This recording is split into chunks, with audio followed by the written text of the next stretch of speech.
I see we have some people signed up for public comment. Want to read our public comment policy. Public comment must be limited to matters on today's agenda. Anyone wishing to speak must sign up on the roster provided.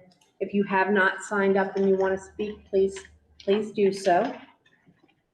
Sign up must include your name, legal address, and agenda item that you're going to be commenting on. Only residents and taxpayers of the Allegheny County Library System service area will be permitted to address the board and are limited to speak for 3 minutes. Speakers are reminded that the board uses these comment periods as opportunities to gather information and to not respond directly to concerns raised.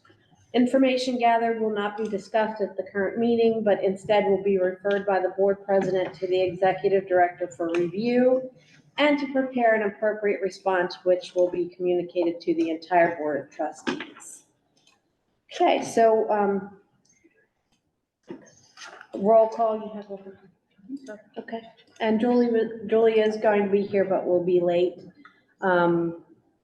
We get a motion to adopt the agenda as written. I'll make a motion. Second. Second. All in favor? Any opposed? Any abstentions? Okay, meeting minutes from October 14th. You all received them. Are there any additions or corrections? Can we have a motion to approve them as written? I motion. Who was that? Thanks, Katie. Second? I'll second. All in favor? Any opposed? Any abstentions? Okay, we are going to welcome Alexa And Robert Diss. and Robert Diss from Lindsay and Associates to present the audit. Thank you. Before I get started, I want to let you know that over the past weekend, I picked up a nasty bug of some sort. So if I hack or cough my way through this, pardon me. And last night, my wife insisted I take a test. So I took a test last night, and I'm definitely not pregnant. I don't know what kind of test. Well, very good. But also, in addition to Alexa, who's here, and appointing, you can't see. We also, who did most of the audit work, I also have Alicia. There you can see she's the audit supervisor, audit manager, brains behind the organization. And I do have an echo, but whatever.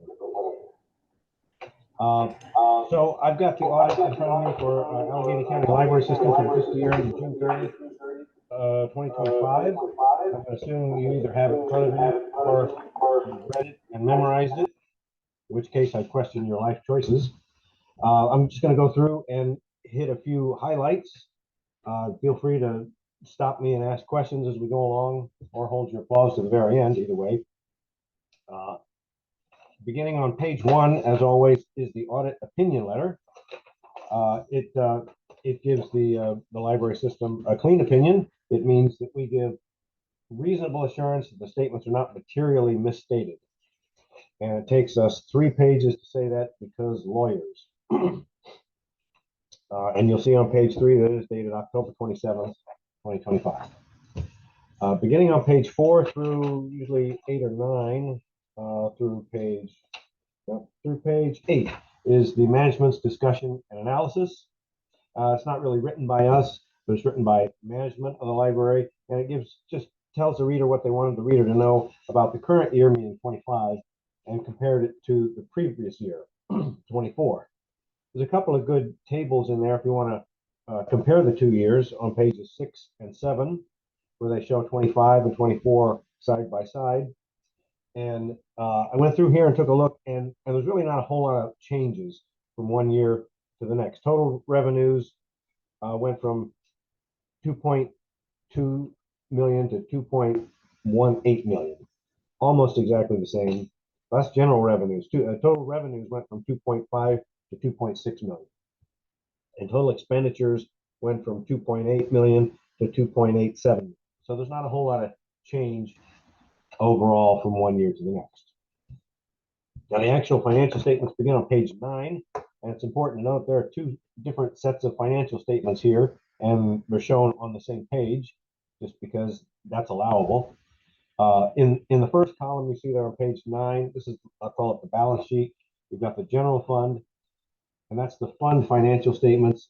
That's only current assets and current liabilities. It doesn't have any kind of fixed assets, depreciation, nothing like that in it. You'll see assets on top, liabilities and equity down at the bottom. And there's also a permanent fund, which has no activity this year. And over on the far right, you'll see the statement of net position. That's the government-wide statements. Those take everything into account, including depreciation, long-term debt, fixed assets, things like that. And then again, you've got assets on top, liabilities, and equity down the bottom. And what's the difference between the two? Well, there's a reconciliation column there, right, called adjustments. And those reconciliations are put in a little more detail on page 10. I'll call it the income statement for these two are on page 11. You've got expenditures on top, revenue below that, and then you've got the change in equity. It is important to note, let me see, as we pointed out in the opinion letter, go back here, the third paragraph of the opinion letter points out that you adopted GASB 101, which means we had to put on all of your sick leave on the books. Before, we didn't include sick leave, and suddenly GASB said, put that on there. So we had to put that on there, and that required a restatement of equity. So we did that. And so you have the general fund in the first column, and over on the far right, statement of activities again. And on the general fund basis, you increase your equity by 42,000, and on the statement of activities, equity decreased by about 205,000. And what's the difference between those two things? Again, on page 12, it lays out what the reconciliation is, and it's mostly because of depreciation expense.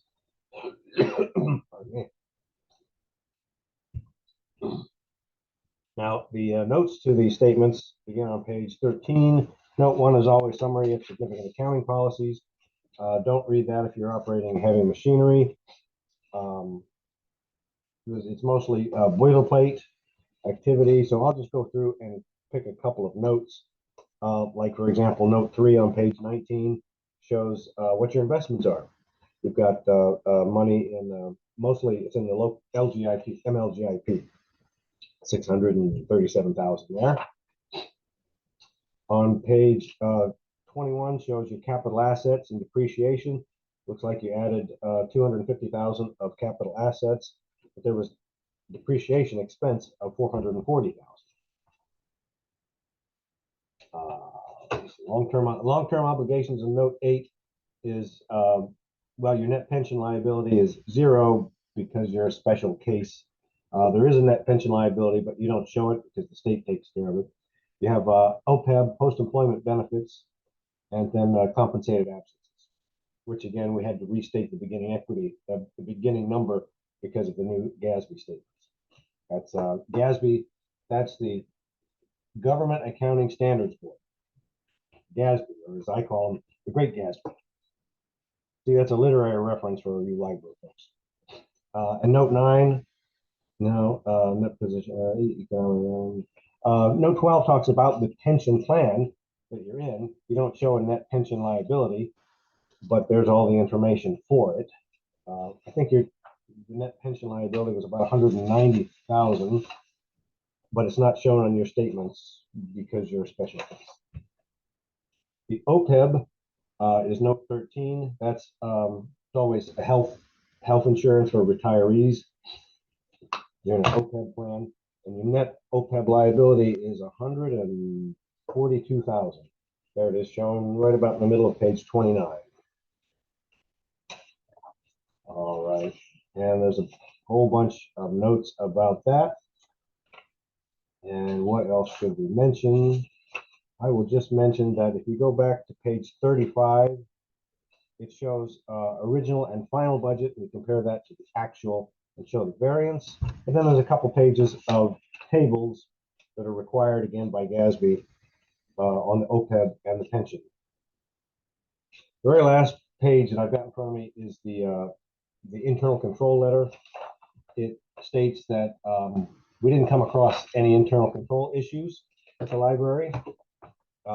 Doesn't mean they don't exist, but we didn't come across any. And if there had been, we did come across any, that's where that would have been. And that's the back of it. Did we have any questions?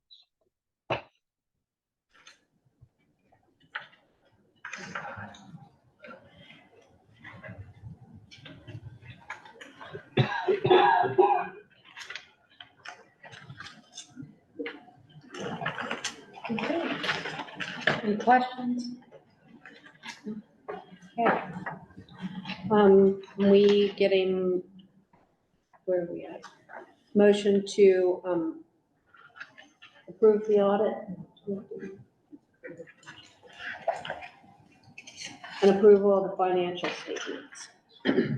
I'll make that motion. One second. All in favor? Any opposed? Any abstentions? Okay. And thank you very much. Okay, well, thank you very much. If anybody has any comments or concerns or questions, our number is at the top of page 1. Thank you. Thank you. Thank you all very much. Okay.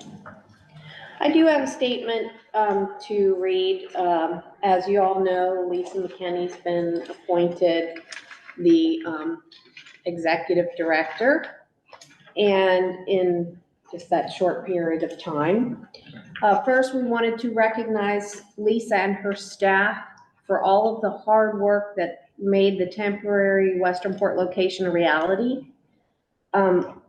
Which I'm gonna let Lisa talk about the individuals and the specific contributions that they made. However, I want to underscore our deep appreciation for everyone's efforts.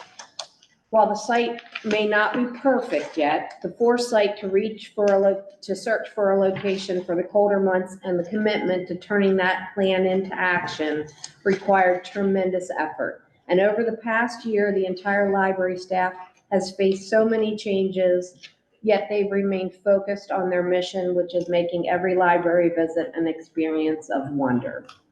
During her time as interim director, Lisa accomplished an extraordinary amount in a very short period, giving her strong foundation for the work ahead.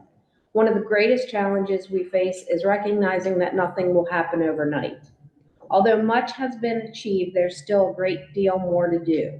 And when Lisa stepped into the interim role, she continued performing her regular duties while also managing the Westernport flood disaster. Staff members likewise took on responsibilities that they had never handled before, and leaving many effectively doing double duty. While this was manageable for that period of time, it's not sustainable without risking burnout.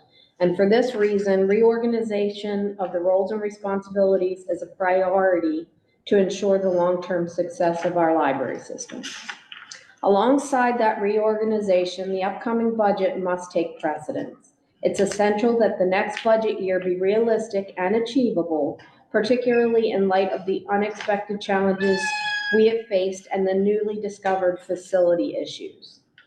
At the same time, Lisa's been strengthening relationship with libraries across the state and is enrolled in library leadership training. It's important to remember that change does not and should not happen overnight. From the beginning, we understood this would not be an easy road, especially the unprecedented challenges like the Westernport flood. With the significant tasks ahead and the understanding that they will take time, the board wants to ensure that Lisa maintains a reasonable work-life balance. We've instructed Lisa and her team to set attainable weekly goals while distinguishing between important and needs attention and important and needs attention immediately. Lisa takes great pride in being accessible, and we commend her for that. However, we must be mindful of the very real risk of overwhelming her. As part of this effort, we will be reviewing the bylaws, policies and procedures, and governing documents, beginning with communication policies. This will help ensure an official record of communication and a more organized structure so that all requests, questions, and concerns are addressed appropriately. We'll be doing that through an ad hoc committee. As we move forward, we must remain realistic and reasonable in our expectations. We've encountered so many obstacles: the significant cost of the Westernport cleanup, the structural foundation issues at Westernport Library, and the growing expenses required to rehabilitate the building. These realities require thoughtful consideration of the long-term feasibility of the current Westernport location. The board's committed to keeping these challenges in perspective and to supporting Lisa as we move ahead. Once again, thank you, Lisa, for your dedication and for the hard work you've already contributed and for all that lies ahead.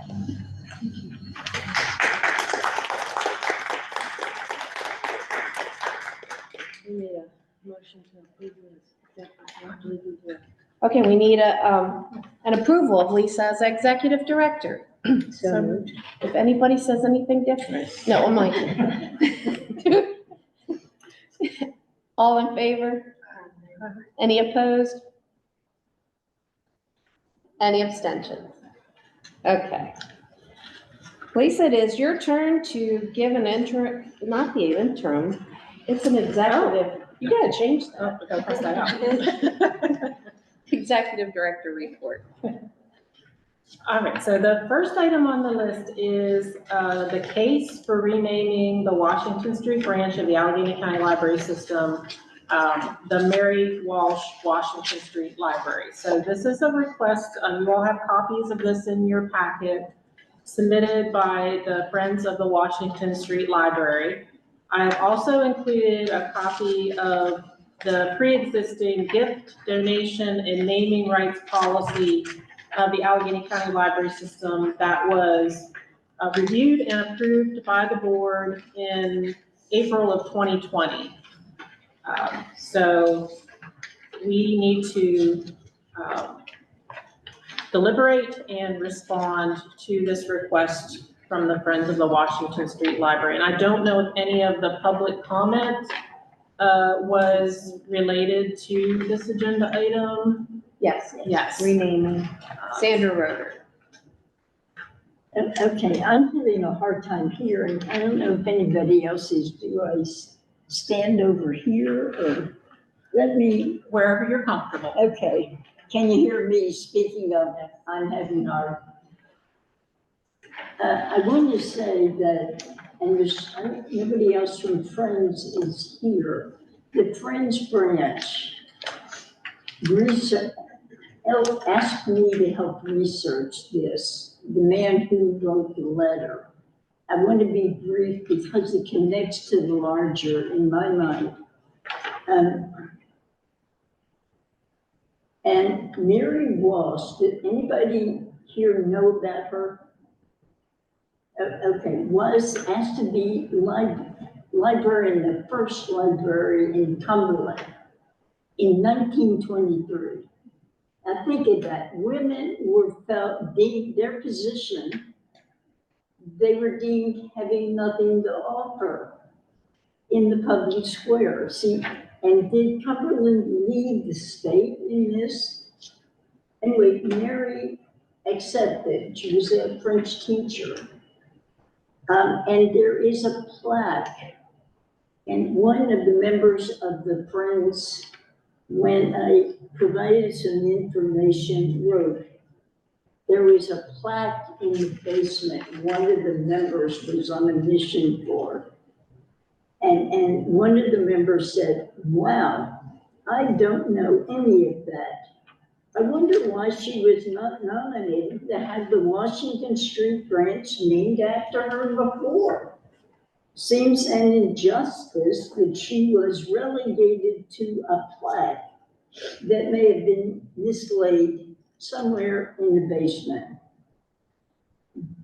Jess, the manager, was all over that. I can show you the plaque, but the point is, everybody, citizens who fought for the library system, the staff, everybody This is something that brought our community together, and I think everybody is grateful, number one. And I want to speak in support of Mary Ross. There's not much time. I also think, I realize, she started the library March 100 years ago. So it seems like something that the library system could build from, to raise funds, to have testimonials, citizens, and be used as a marketing way to bring the community further together and provide some funding that we all need. Thank you.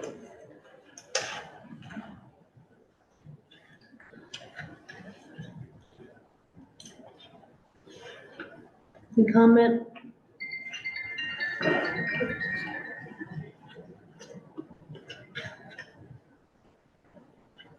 The way that I'm reading the naming rights policy, the criteria for naming or renaming a library building states the board will review, consider, and approve or decline a proposal that a library building bear a designated name only when a prospective donor wishes to make a substantial gift to the library.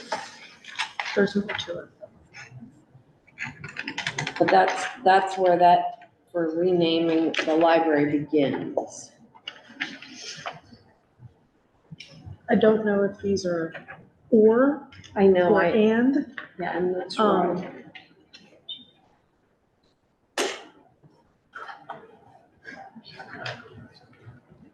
I don't think that we're gonna be able to, make a ruling on this tonight. We're gonna need some more I information. need some more time to understand the way this is written, because the bullets aren't, it's a period after each one, I know. which to me says it's, and it could be and or.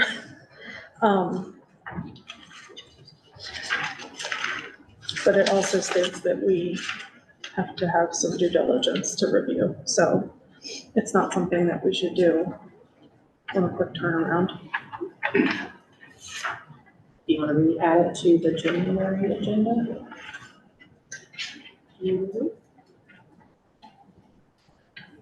I think so. That'll give us some time to understand when this was written and maybe some context behind it. And also think about what kind of costs that would, like, do we have to reprint publication materials, do we resign? There would be extraneous costs associated, so. I'm just trying to think of something that's been renamed recently. I know that the Carnegie Science Center in Pittsburgh, which had been the Carnegie Science Center for years and years and years, had a major, extremely wealthy donor, and they actually renamed the building. But again, I think we need more context too, because I'm not sure, this is not an everyday event. Yeah, this is not something we do on a regular basis. The Library Ambassadors Program kickoff. Yes, just a quick update about that. We had our first meeting on November the 12th. This was the invitation meeting where we invited existing Friends Group members, other kinds of supporters who have helped the library over the years. And we were very pleased. We had 19 people show up at the first kickoff meeting, and we had 5 staff members and 2 board members. So we have a total of whatever that is, 5. So I don't need to do that in public. The meeting was really great. We had a lot of energy in the room. We were able to outline sort of what we were thinking, which the whole goal of the Library Ambassadors Program is to create a new revenue stream for the sustainability of the libraries. So both fundraising and advocacy for all 6 locations. And we had a variety of different ways that people could become library ambassadors. And so depending on how much time individuals had to give to the cause, we have something that would fit everyone's individual needs.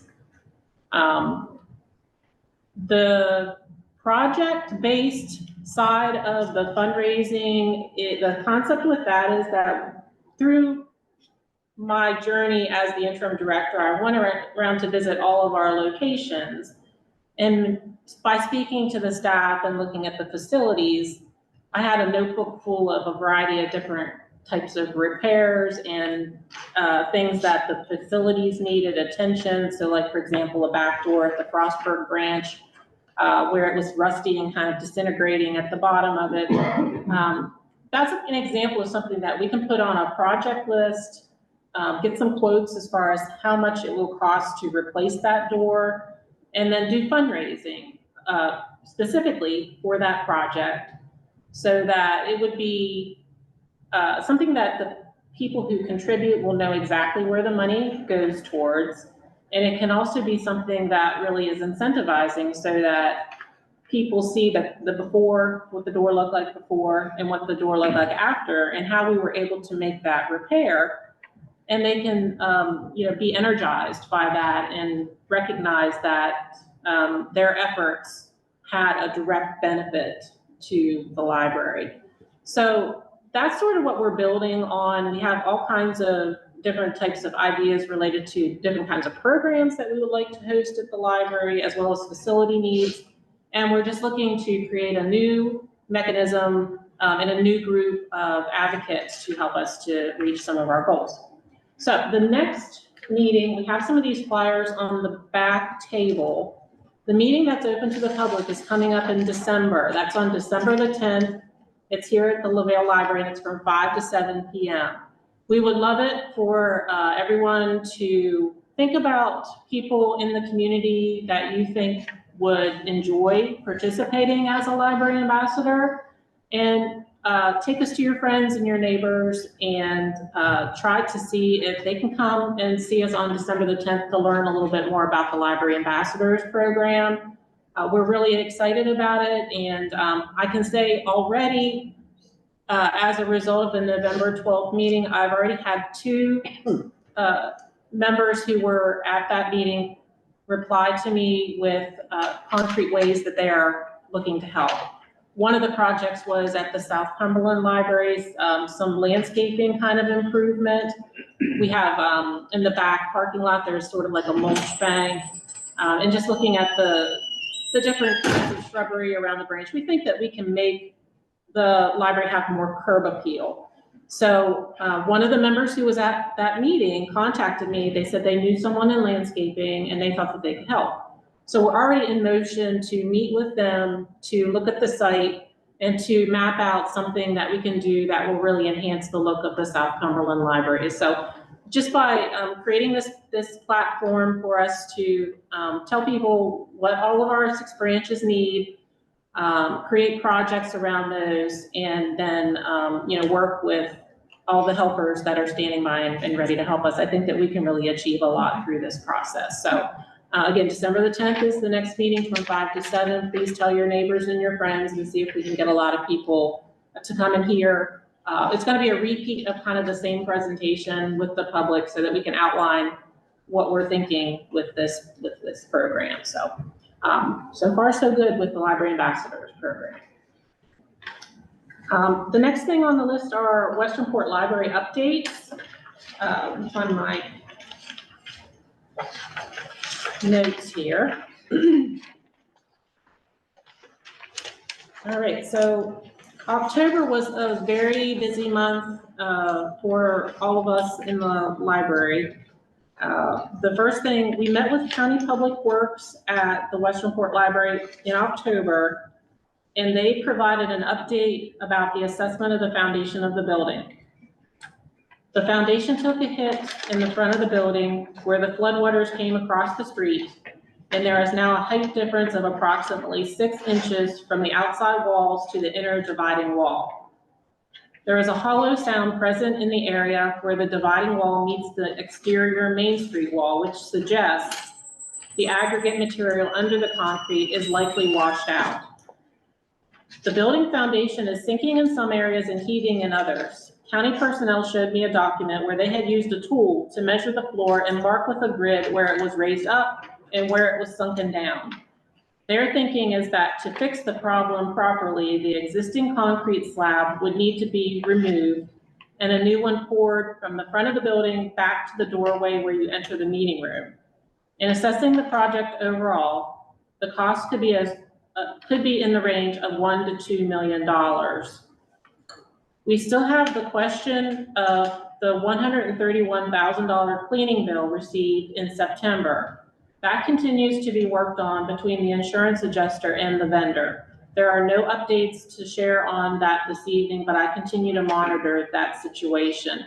And just as a reminder, what the insurance adjuster is doing is going back to the vendor who gave us the $131,000 bill and essentially asking them to show their work. So how did they derive this number? And then the insurance adjuster, I think, will take a look at what happens next, which I would imagine they can look at the amount of funds that they put in the estimate of loss. We received the claim back with a certain amount of money that they accounted for cleaning the building. But I think that this will certainly exceed the amount that they estimated initially that the costs were going to be. So will they look at that? And will the insurance company potentially give us more money than they gave us initially because of the cost once they receive this explanation from the vendor? Or will there be where the invoice stands and the library will be, required to pay the $131,000 bill for the work that's been performed, which will take a huge chunk of the insurance claim money that we did receive.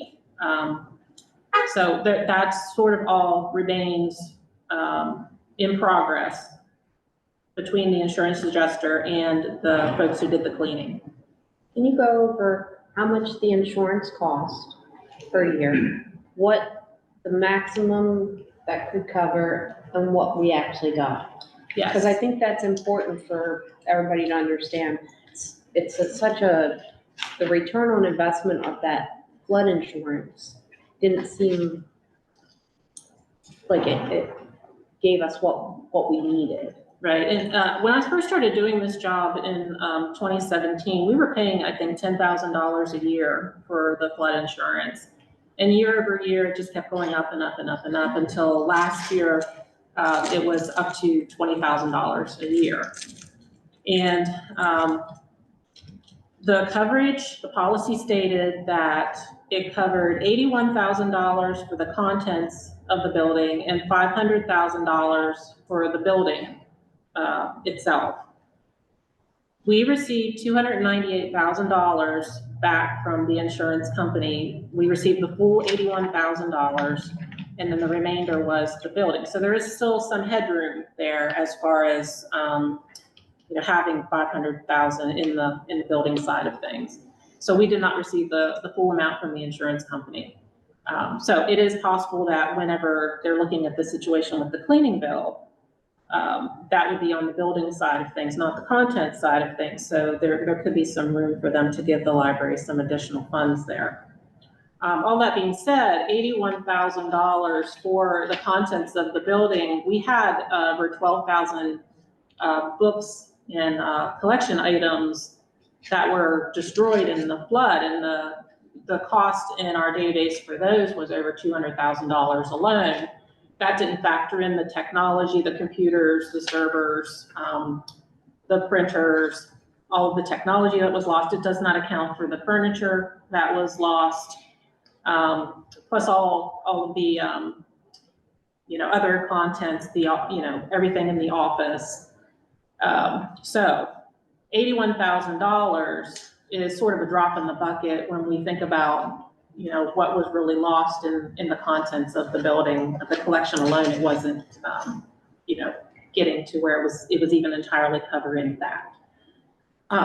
So that is the breakdown as far as the insurance costs. And I think that there's a huge question mark as far as what happens next with that. I've had some different folks who have worked in the insurance industry say to me, you know, is there a possibility that they will either drastically increase the cost of the insurance, given all the circumstances, or is there a possibility that they may drop us entirely? So there's some question marks related to that. Typically, the library receives the flood insurance bill in the month of December, and they usually give us until March to pay the bill. So I think that in a very short period of time, we'll understand what we're up against as far as the flood insurance and the next invoice to come related to that. So I think those are all the details related to what we paid and where we are so far with all of that. On to better news. We, well, a little bit more bad news. Yeah, The we news- gotta say. The news was announced that the federal government denied the county's FEMA appeal for disaster relief support, and that came through on October the 22nd. I and the staff attended the state of the county at ACM yesterday, and the county has said that they have spent about $7 million in cash in all the repairs that they have had to do to, from everything from fixing bridges to remediating, you know, the situations with the streams, and there were some serious pipe burst kind of situations that were contaminating the Potomac River that they had to really, you know, take care of rapidly. So all of that at this point is out of pocket for the local government. There are continuing conversations, it sounds like, with the governor. He has vocalized that they are, you know, wanting to support the county, but I don't think that there's anything concrete yet as far as what that exactly means. And then on the state level, I'm sure you've also seen the news that they were advertising a $1.4 billion deficit that they are dealing with. And I think I just read in the newspaper this morning that the Key Bridge that they originally estimated was going to be, I think, Double. it was double what they originally estimated. And so there's just a lot going on around the state. So those are the facts as they're known at the moment. And I don't think that you know, I think it's just everybody's waiting to see what may or may not come from the state level and in terms of support. But now on to better news. The month of October, we used to gather information from the Western Port Library service area to learn what everyone wants the library to feature, what the hours of operation should look like, what days the library should be open, what challenges and opportunities exist in the area where the library may be able to help, and to connect with non-library users to see what we can have at the library to entice them to become regular users. We held 2 in-person sessions, one for the Friends of Western Port Library and Save the Western Port Library members, and one at Bruce Outreach Center that we promoted widely by sending over 2,500 mailers to the area. And I actually have, for show and tell, what those cards look like.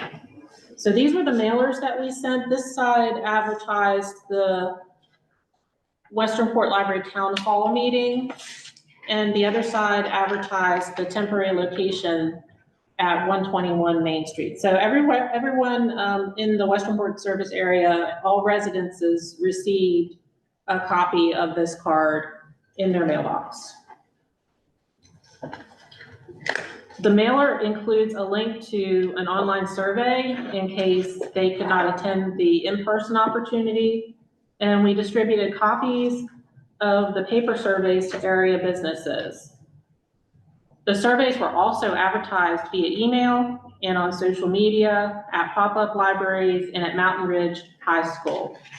And thank you to Deb for promoting it in the Westernport Elementary newsletter as well. Put the flyer right on the main door of our school so people couldn't miss it, Great. as well as put it in the newsletter, yes. So October, we gathered all of this information through all of these different methods, and we're working on compiling the feedback in a report that we will share with the public.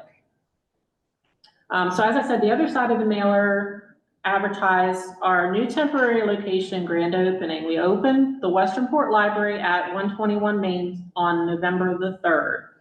And we are thankful to Josh Cheslow for renting the space to us and for being so helpful and accommodating. The community have been stopping in to check it out, and they seem pleased to have a more normal library experience in an indoor space while everything is being figured out with 66 Main Street. We are still actively working to put the space together, still moving in furniture and collections.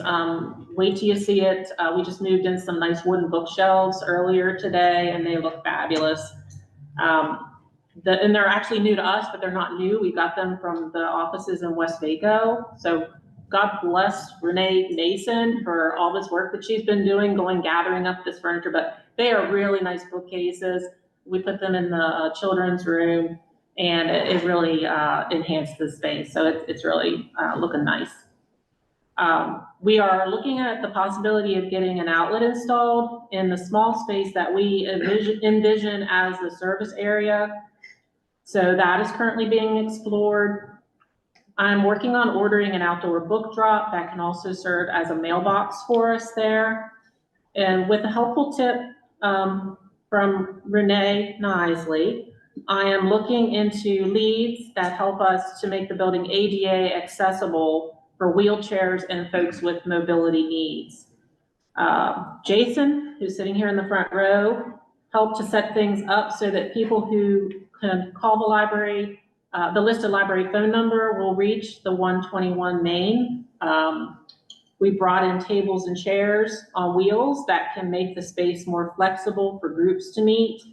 We're figuring out things like lighting levels in the main room, figuring out the registers and the heating, finding a place for everything, and continuing to tweak on the setup. It's kind of like moving into like a new apartment. We might need to switch the furniture around a few times until we get it where we want it, but we haven't figured everything out yet, but we just kind of continue to work. We were able to re-enable Westernport as a pickup location in the circulation system and in Marina, which is the interlibrary loan system. And we also re-enabled normal delivery materials regionally and locally as well. Patrons can now select Westernport when they place requests for books, and the delivery systems to transport the materials to the branch are working. I wanted to take some time this evening to really commend all of the people who are responsible for getting the branch ready for opening. Again, Jason Armstrong for installing the technology to make the circulation functions work. The staff in all of our locations who helped to pool materials and put them in bins to send to the library. To the administrative team, Shay for generating reports of materials to pool and for directing and supporting the effort. Ashley and Renee for all of the work creating signage and promotions, making local connections to bring furniture into the branch, hanging the quilts with care to make the spirit of the original branch, bringing that spirit of the original branch to the space. Lexi for making sure that our staff have everything that they need and that the space is working for them. To Allie for transporting tons of bins and other supplies. To our materials department for sending newly cataloged items to the library and keeping the shelves populated with good things. And to Perfect Reflections for all of their hard work painting, cleaning, moving and assembling shelving and preparing the space. I especially want to thank Kathy, Doug, and Regina for being such good collaborators as we figure out what goes where, for all of the unloading of the bins, scanning items, and the organization, and for greeting our patrons as they have visited, and for their cheerful attitudes throughout. This was a team effort, and I am grateful for all of the contributions. I would also like to give a shout out to Save the Westernport Library for their financial support. they had mentioned on social media that they were interested in financially supporting the purchases of computers and technology and newspapers for the branch. I sent them invoices from what the library had purchased to set up computers, scanners, printers, monitors, etc., as well as the annual subscription to the Cumberland Times News, and they came to the town hall with checks in hand. We appreciate those donations.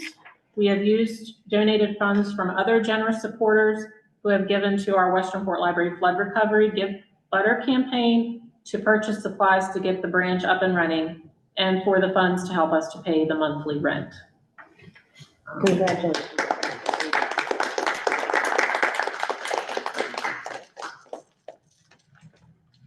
Right, and then the last update Is the is the RFP. So this is a copy of the RFP. What's happening is that the Western Maryland Regional Library applied for and got a $50,000 grant that is designed so that this firm is Intech Engineering.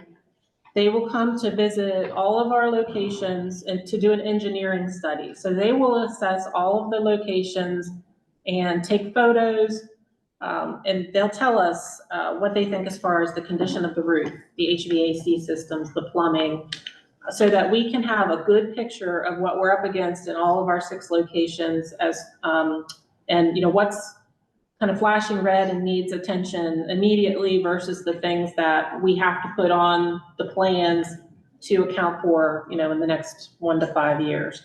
So I'm really excited to have this process. We're very grateful to the Western Maryland Regional Library for applying for this grant on our behalf. And I think, as you kind of see here in this RFP, they're going to look at every nook and cranny and take photos of all of the equipment in the library. And ultimately, we will receive a nice report about each location that can help us to really plan for the future. So I think that there was some discussion earlier today in a meeting that in early December, there will be a kind of an organizational meeting with this firm. And then we will then coordinate directly with them for their site visits to all of our locations. So that's going to be a very helpful thing to assess our facility. So I'm really excited about that.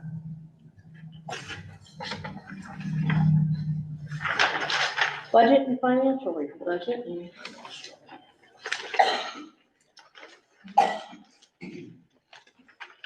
so in your packets, you have the profit and loss for October 2025, the year-to-date profit and loss, and then the bank balances account listing. All right, so starting on the income side of things for October 2025, the total income for fines and fees, copier and printing income, was $1,583.13 for the month. In $45,000 gifts and memorial income, we received $8,709 in donated funds in October.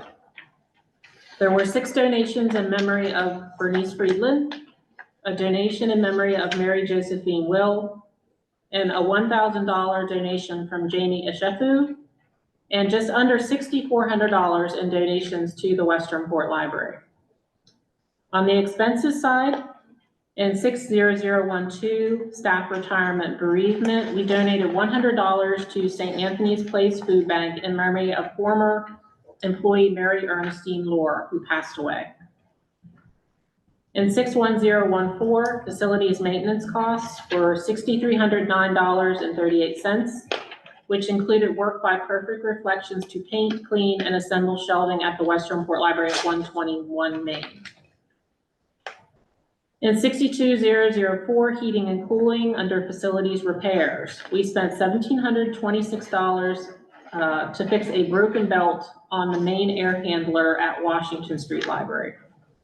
I think that was the 4th breakdown of that system that we experienced in the last couple of months. $68,000 collection spending was just $3,611.65. This reflects the lull in receiving materials due to the closure of our library's book vendor. We are starting to receive new materials again now, but hundreds of books needed to be reordered during the month of October from our new book vendor. I want to commend the materials department staff for all of their hard work in resubmitting the orders, keeping all of it organized by account, and generally having to do the same work a second time. 68,501 Gifts and Memorials Collections. We had $4,795.32. That includes expenses for our new Library of Things collection that we are creating at the Frostburg Library with donated funds, as well as donations from the Hoyes United Methodist Church, the Lions Center, the Ralston Estate, and William Romine. 68,504 Gifts and Memorials Facilities saw a lot of new activity related to the opening of Westernport Library at 121 Main, including the before mentioned computer scanners technologies from Safe Westernport Library, the building sign, thanks to a gift from Scott Lambden, paint, thanks to donation from Kathleen O'Connell. And for the South Cumberland Library, we purchased a stick vacuum with purchase funds from Caitlin Hudgens. In total, $4,174.48 was spent. And last but not least, in 69,004, marketing grant expenses included the purchase of Allegheny County Library System branded table runners for our booths at events, the direct mailer that we talked about for Westernport Library Town Hall and the 121 Main Street that went over to 2,500 residents in the Westernport service area, and an ad for the Library Ambassadors Program for the Chamber of Commerce's Chamber Expo. Okay, so that is what I have for the financial reports. Are there any questions? Can we get a motion to approve as presented? So moved. Second? All in favor? Any opposed? Any abstention? Who was second on that? Josh. Thanks, John. Oh, Jen. Okay. Library administrators updates. Marketing and outreach, including statistics. Ashley? All right, thank you. I'm going to start with the marketing updates since I seem to usually do the statistics and that's my focus, but I'd like to share just a few things. But Lisa did cover a lot of the activities that the marketing department was involved in the month of October, including the planning and executing the town hall event, as well as the survey, designing it, distributing it, as well as Shay and mobilizing some of the staff to help with that. And then, of course, our town hall guide and survey that's also in your packets there. We distributed that at the town hall to get even more feedback. So I think we had 51 people at the town hall, 79 respondents to feedback. So that includes the online survey, in-person packets that we put in various locations, as well as the pop-up library, Georges Creek Library, and 5 students that we were able to sit down with at Mountain Ridge during their lunchtime and in between classes that helped us get some feedback from the team perspective. And the town hall respondents, 30, I think we had 39 people complete that survey in person and return it. So we got almost 80 responders to feedback. So as Lisa said, I'm working on compiling that and producing a report that will provide to you and the public to let everyone know what we learned. So of course, the reopening, the planning, communications, signage, and then I had a note that Renee's had her adventures up at the paper mill in the admin building, gathering supplies and bookshelves, finding some really neat things to reuse and repurpose, and also kind of keep that air of, the hometown spirit into that space. So the staff mobilized very quickly to meet some local needs. We put together a fall food for fines project that we are collecting non-perishable food items and other supplies for the food bank, as well as pet food and supplies for the animal shelter. And so we're calling it our fall food for fines, Paws and Plates edition. Tongue twister. And it's going really well. I actually took the van on Friday to empty out some of the bins for LaVale because they were starting to overflow. So that's being well received. We also implemented a new initiative with it this year called the Pay It Forward. In the past, people have asked, well, I don't have fines, but can I still donate? And, you know, we didn't really have a mechanism, a process to, you know, of course we take the donations, but then on our end of things, for every dollar or pound of food, we waive a fine. We waive $1 in fine. And we didn't have a process to do that for those if they didn't have fines.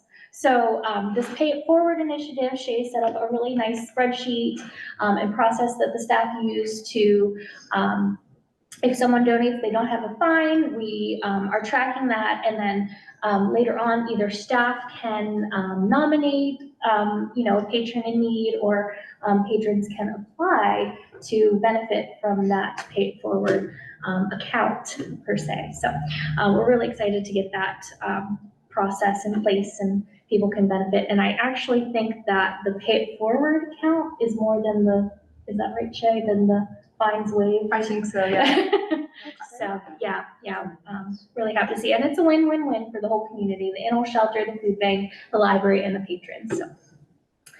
And then just one more update for the marketing department. Generally, Lisa, Shay, and I all attended the Orange Boy Data Day training event, and it was like a little mini online conference. And Savannah Orange Boy is one of the tools that we use. It's a library-specific customer engagement and analytics platform. And we use it primarily for targeted email marketing. But they had a training, a full, was like noon to 5, half day event. And we learned all kinds of tools, all kinds of different ways we can use the platform. But we learned about the library trends, things that are trending, data that's being collected, how it's being collected. And we learned how we can incorporate more tools from the platform again for future data-driven decision-making. So more to come from that. They've also merged with a another vendor that we use for the library calendar that's called Library Market. So I think it was like 3 different entities came together in a merger, and they all have a library-specific mission to help libraries, you know, do great things and just make their processes, systems, and things better for staff and the public in general. So more to come, I believe, from that merger. It'll be interesting to see if they bring us some additional tools or what other ways that they work together. And now I can talk about the statistics. I find my notes. There we go. Okay. So in your statistics packets there, I highlighted just a few things.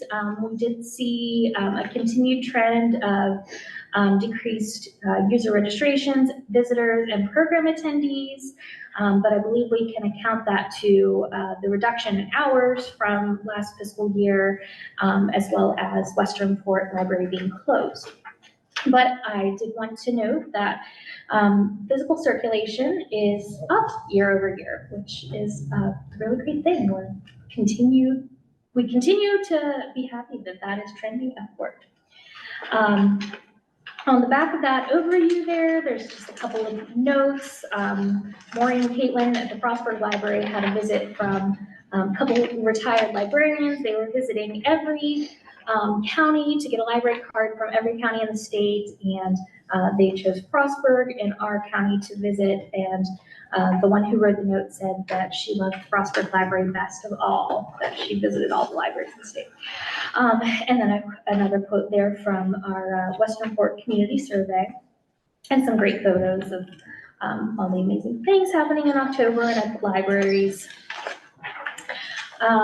Just a couple more notes within the detailed reports, the month-to-month reports. Although our visitor is trending down year over year, it remains steady month to month. So, last month and the month before within this fiscal year, we're remaining pretty steady, just down from last year. And circulation, as I mentioned, is trending upward. It's up 18% over fiscal year 25 and up 25% over fiscal year 24. So that was really great. Can I answer any questions about the statistics?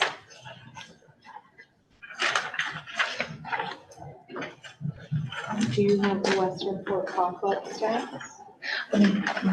They are included, there's a really, I don't have the specific numbers, but There is, if you notice on the little circulation, the uh, tiny purple bar at the top, that is the pop-up library statistics, but we can get like a spreadsheet of the, The ACLS outreach. yes, Yeah. yes. Oh, no, that's, thank you, Shay.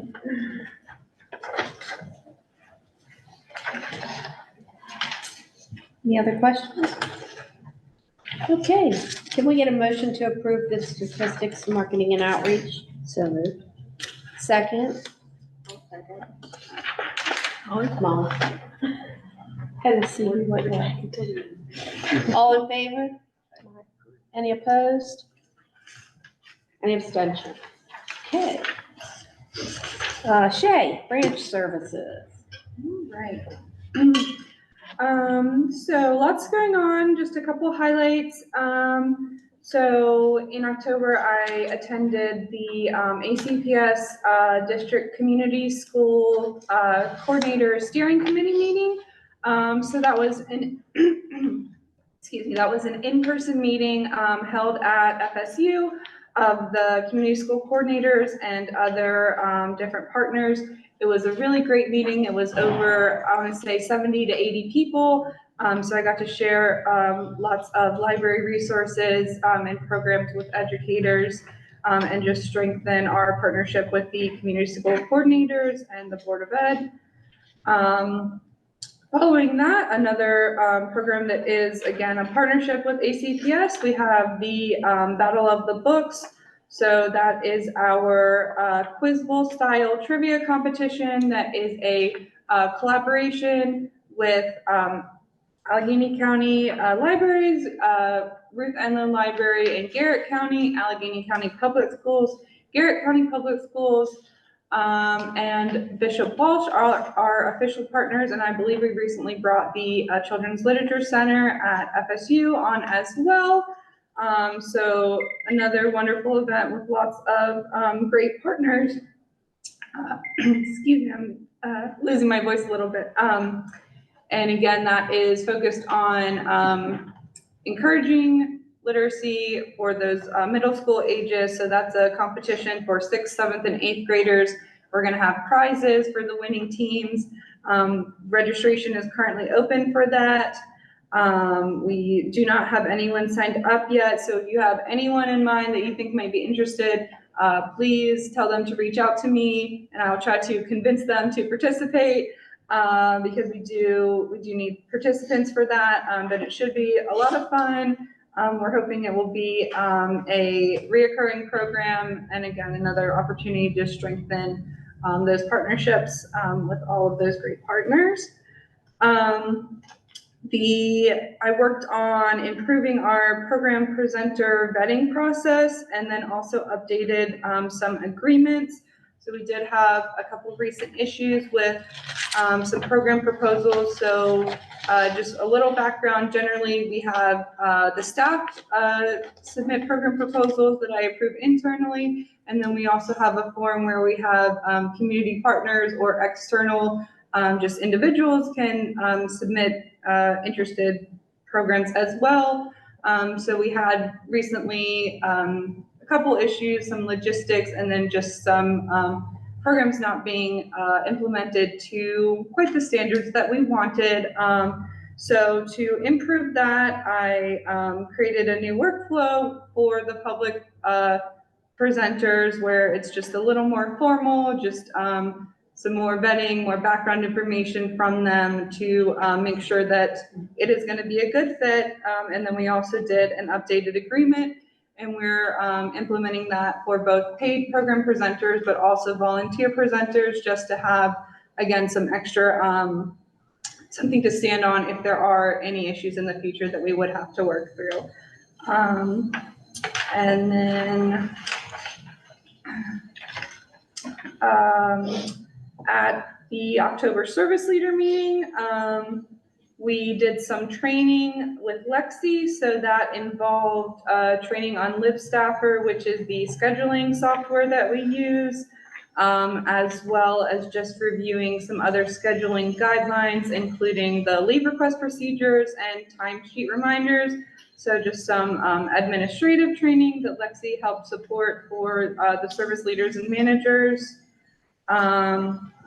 And then lots of program planning. So looking 2026 and beyond. At the beginning of last month, I had a system-wide meeting where I invited staff from every department to come and sort of discuss how they think the current programming efforts are going, and then brainstorm for 2026 and beyond.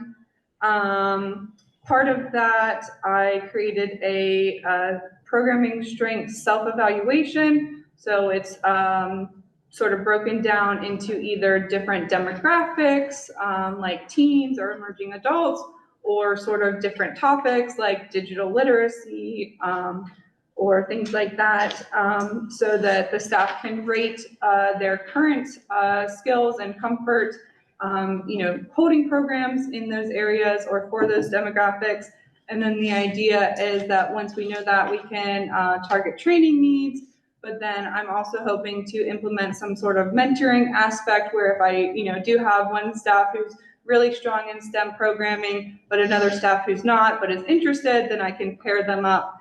And I'm also hoping with that, we can maybe expand some of the programming that's happening currently in the branches. So if we, for example, have a really great art program at one branch, maybe work with the staff to rotate that amongst the branches and share our resources that way. And then we are also looking at our initial summer reading 2026. So the theme for this year is Unearth a Story. So it's sort of dinosaur archaeology theme. So we are starting some ideas for that. And then another big project that I'm sure you will be hearing lots more about in the coming months through the spring and throughout next year is the Let's Grow, Let's Cook, Let's Eat grant that Lisa applied for, and we were awarded from the Maryland State Library Association, and that is to support food-related programming in the county. So we're going to have lots of great programs around that. We're going to do some home garden kits, partnering with the University of Maryland Extension. We're going to do expanded meal in a mug. So that's our really popular program at South Cumberland. We're going to expand that to other branches, do take-home meal kits, maybe do some different sort of cooking instruction, food preparation basics, maybe even some basic knife skills. We're going to be looking to partner with local chefs on that. And then the Let's Eat, we're going to be doing some sort of community meals at some point as the celebration of the culmination of all of that. So that's all that I have for now, but more to come. And Shay presented at the Early Childhood Advisory Council with a day's notice and did a fabulous job. And hopefully we'll get some more partnerships out of that. I attended the community schools I did program too. as well, and I saw people were, it was surprising to me the number of people that were surprised and of all the programs available that they didn't know about as you were presenting those. I did have to leave early, so I didn't see all of it, but the time I was there, you were sharing a lot of things. Yeah, I shared a bunch in the repository drive afterwards too. Like I made they had a shared Google folder and I put a whole folder just for the library because I put like 20 or 30 documents in there afterwards, so. That's good. Okay. Lexi, Human Resources? I put together packets for you guys this time. I keep saying that I'm gonna send you guys stuff, and I never do. So, it's the one with the little This one? plastic flap, yeah, should be on the bottom. So I'll start with the training. So it's been a fun month. I know we've been talking about training and pushing a lot for training. We've done 3, well, I guess 4, because I forgot about the live staff one. Yeah, so 4, in there you have our pillars of professionalism training that was done in all staff meeting. We worked together, we figured out kind of some guidelines on what we want professionalism at ACLS to look like, and you can see that our pillars are accountability, respect, initiative, integrity, communication, adaptability, knowledge, and confidence, and then, they're all in there. You can kind of see how we're going through those. Next, we did a disciplinary training for just the service leaders, and I also attached, like the worksheets that I went through those two. But some feedback on that was that the training was clear and concise, great work, we've never had this kind of thing before, and that it's helpful. And then I asked what trainings you would like to see in the future, and they told me conflict resolution, general leadership, where we have leadership training coming in April. So I'm gonna do my darndest to get all of our service leaders there. They want emotional intelligence, and then kind of how to conduct an effective or meaningful performance management. So our quarterly reviews, yearly reviews, we're still working on the de-escalation one. And then what we just did was communicating with empathy. We did that yesterday. That was also in there. It was really fun. But it's getting received very, very well. And we were just talking yesterday, there was a different energy at the staff meeting. It was very positive. It was very fun. Laughing, we mixed it up. It was a good time. Who laughs that much at a meeting? I mean, obviously I'm here, so I get it. But it has been fantastic. Things are moving forward very well. For me, I started doing the handbook review. We are coming up with some new policies, so we're doing a nursing mothers policy and childcare in one, a workplace violence policy. I'm taking a look at the dress code. So that's a long process, but we are working on it. But get ready to see those. Let me see what else here. Oh, we're working on a safe and sick leave donation program. You have to kind of go through like the Maryland state to do that, but we're gonna put that together because we have some employees that have racked up hours and hours of sick and safe leave. So it'd be nice for them to be able to donate that to another employee when they need it. Let's see, I just sent the staff warm line information. That is pro bono counseling for residents of Maryland. So sent that out. Taking a good look at mental health, especially as it's getting into our colder wintry months. Wanted to make sure that I will be contacting a guy at Allegheny College of Maryland to come in to do our AV training, because there's a new hall coming to where everybody needs to be. Yeah, everybody needs to be trained on CPR and AV. And then, let's see, did the emergency plan for 121 Main, and then the holiday party is coming together so well. Staff are excited, and yeah, the fun party's going off. Oh, and then for the food for fines, I connected us with a local insurance agency. So not only are we at every single library, we're also at Cheney Buskirk offices in Kaiser, Wiley Ford, Fort Ashby, and Cumberland, and all of their donations are going into the pay it forward bucket. So a lot going on, but it's fun. It's exciting. Fun. IT, Jason Armstrong. Wow. And facilities update. We actually see you. Okay, so fairly recently, I've replaced all of the routers and the firewalls at all the branches, so those are in good shape. Currently, I'm working on replacing all of the switches at the branches, which handle network traffic and security systems and phones, things like that. So those are in good shape as well. As far as needs, we have some aging computers, very aged computers at South Carolina. It's mostly the staff. The public computers are in fairly good shape, most of them except for Georges Creek. But we do need some staff computers for sure, because they're really like Windows 7 old. So that's like a pretty major issue that we need to work on there. But the switches, once those are complete, that'll be a big thing. I try to focus on the network stuff first, because if the network stuff has a problem, the rest doesn't matter. Nothing else works without that. So that's an overview of the IT stuff. As far as facilities, Lisa kind of touched on this. Mostly it's HVAC issues. We have 28-year-old equipment at Washington Street, which is just problem after problem, just trying to keep it running. We just kind of Band-Aid it. So that's the biggest thing. I think another concern at Washington Street is the air handlers and the equipment that's above the mezzanine area. That stuff was installed when the renovation was done.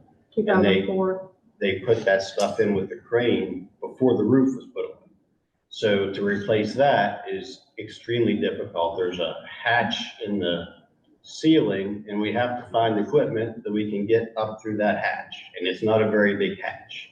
So that's going to be a concern. So right now, Wharton's is working on that. They're reviewing all of the HVAC equipment, trying to find a suitable replacement and also something they can get up into that ceiling. But that's the major facilities. Yeah, Washington Street's definitely the worst. We do have some issues at South, and then we've had quite a few issues here at Lavelle, which we're facing right now, which is why it's holding the building. So that's the majority of the facilities issues that we're having. So here earlier, primary compressor. Yeah, we had a compressor fail, and there's two large units on the roof here. Each unit has 2 compressors in it. We had one fail. They replaced that under warranty, and then just today, we're waiting on lab. They might have been here already, and we might have a second compressor. And as you know, this building being recently renovated, this is unacceptable for this stuff to be dying so soon. So we'll hopefully have the story on that soon. That should be covered under warranty. The equipment will be. I'm not sure about the labor yet. So that's another pending issue. Of course, you know, Westernport had some aging equipment, but that kind of doesn't matter now because that's all been destroyed. And then the new location of Westernport, that is 95% done. There was a few things that were delayed, but I'm going to finish that up this week. Things like receipt printers, just minor things, and then they'll be all set. They have not the best connection there as it is, but the staff reports that it's slow, but they're getting by. It's doing what they needed to do. So we're doing okay there. And then as far as, there were some questions about public access computers, Wi-Fi, being able to provide Wi-Fi to the public. Can you kind of speak a little bit to the connection and internet that we have in the building and kind of what your, is that an achievable goal and how might we be able to make that happen? For the current 121 Westernport main. location? Yeah. So the current connection there is basically a cellular connection, which it then gets converted to Wi-Fi, which the staff connect to. So it's pretty much the same kind of connection you would get with your phone. It's not great if we had patrons in there connecting to it, it would probably slow it down so much. It just wouldn't be able to handle that much. The only way to get that branch to function as all the others do would be to have all of our current branches are all connected on the fiber network.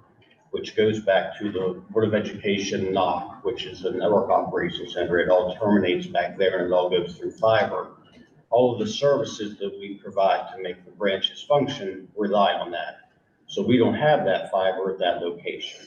Now we could look into getting fiber ran there, but just for example, when we ran fiber to Washington Street, from Washington Street to the Board of Education, which is just a block or two away, it was somewhere in the neighborhood of $20,000 just for that short run.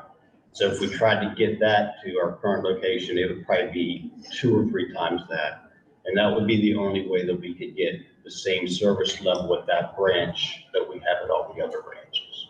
It would be great if we could do that and they could do everything that every other branch does, but there's gonna be probably a pretty big price attached to that. We have to get Skyline to come in and run the lines. The Board of Education would have to be involved. It would probably be a considerable cost, probably be worth it, but it's just if we would have the money to do that. That would be the only reasonable way to get that branch to operate as all the other branches.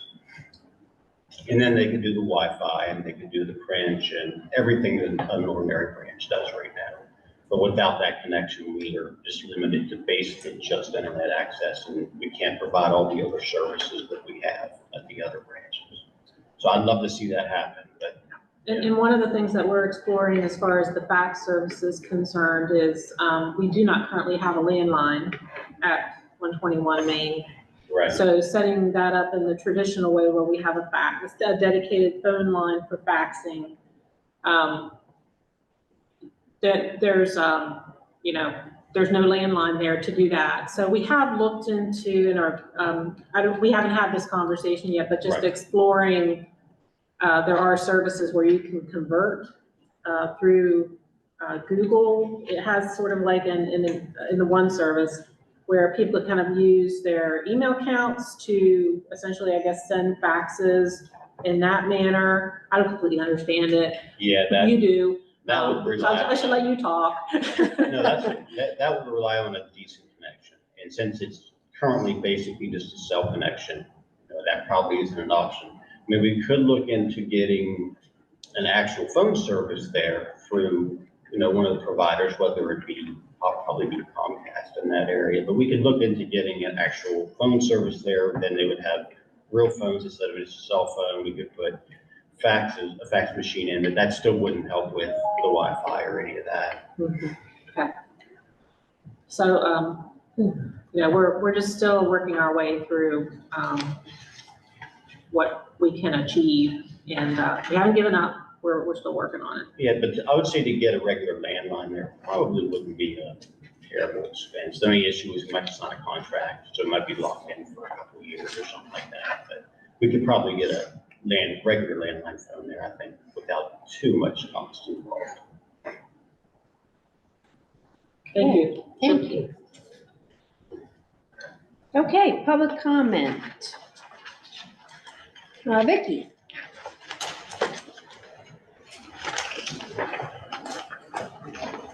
First of all, we do want to acknowledge the hard work that was done. We appreciate it. Westernport is grateful to have a location. The public library was wonderful. It got us through.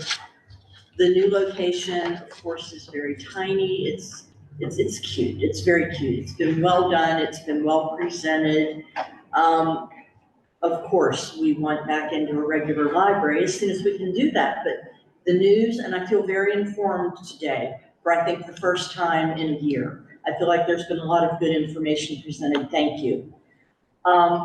It's also a little bit discouraging, but we're not ready to throw the towel in. I'm thinking if the minimum is $1 million, I don't even want to know what gets us to the maximum, but obviously there's going to be another plan of some sort made, and there's no meeting in December. So are we kind of on hold until January, or is there things happening behind the scenes right now? Those are our questions.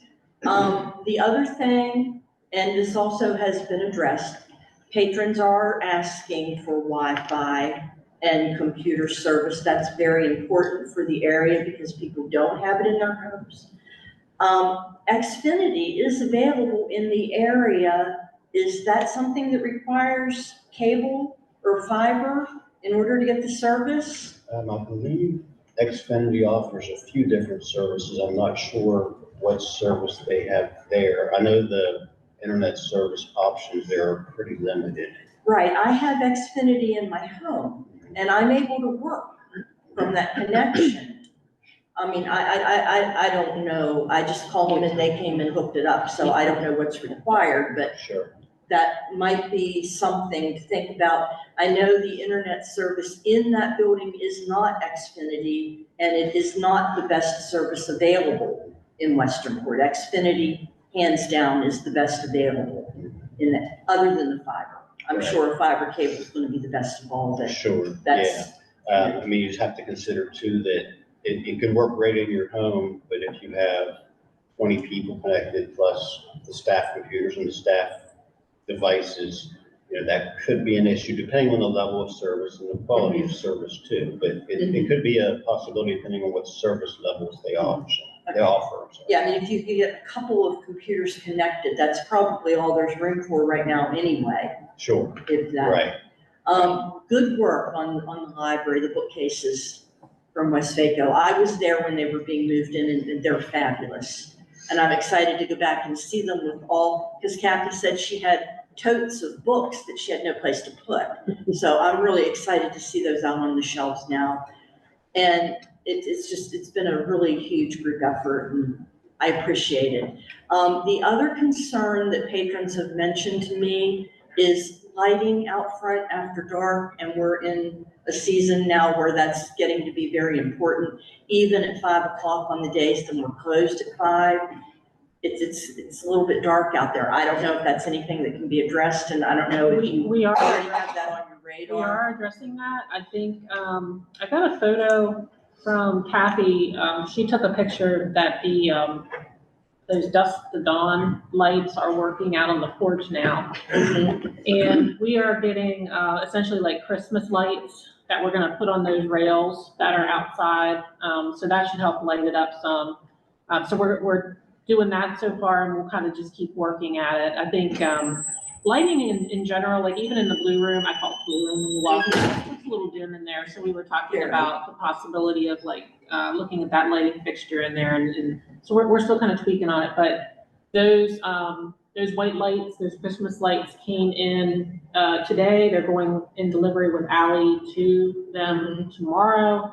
So once we get them, and we actually had to go with solar, because there was no plugs outside. So, once we give them a chance, and assuming the sun eventually shines, and they get charged up, we'll see, you know, how that gets us as far as all that's concerned. And then again, you know, we know that, in addition to like the lighting, we need to do something about the stairs as the only option for entry, because we had some folks that first day who were on walkers, who were coming in, and we want to make sure, and I saw, you know, a lady that was really struggling to get up those stairs, so we need to get that addressed as well, so. They do make solar spotlights also. Yes, yeah. Yeah, because the electrical in that building, I know, is also a challenge. It's a very old building, and I know some other people who have had different businesses in there, and the electrical system in the building has always been a challenge. Yeah, and Josh has been really good to work with. We're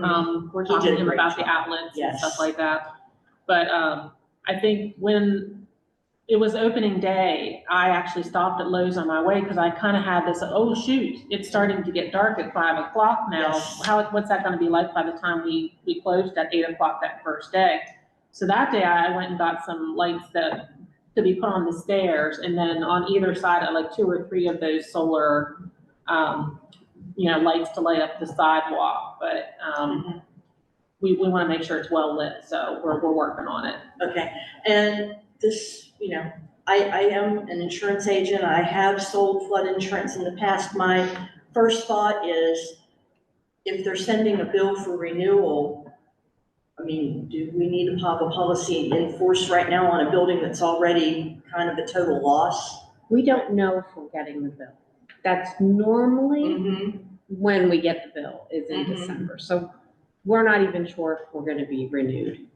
I mean, I'm Or just have the thinking you might want possibility to of- talk to whoever administers this policy about, should we put it on hold until we actually have an insurable building again? Because do we need to be paying premium for a building that we're just getting policy limits on? Right. I think that's logical and common sense for sure. I think what we need to do is see, do they send us an invoice? What is the amount of that invoice? Or do they send us a letter to essentially say, we're dropping you? That's gonna be the next decision point, I think, as far as all that's concerned.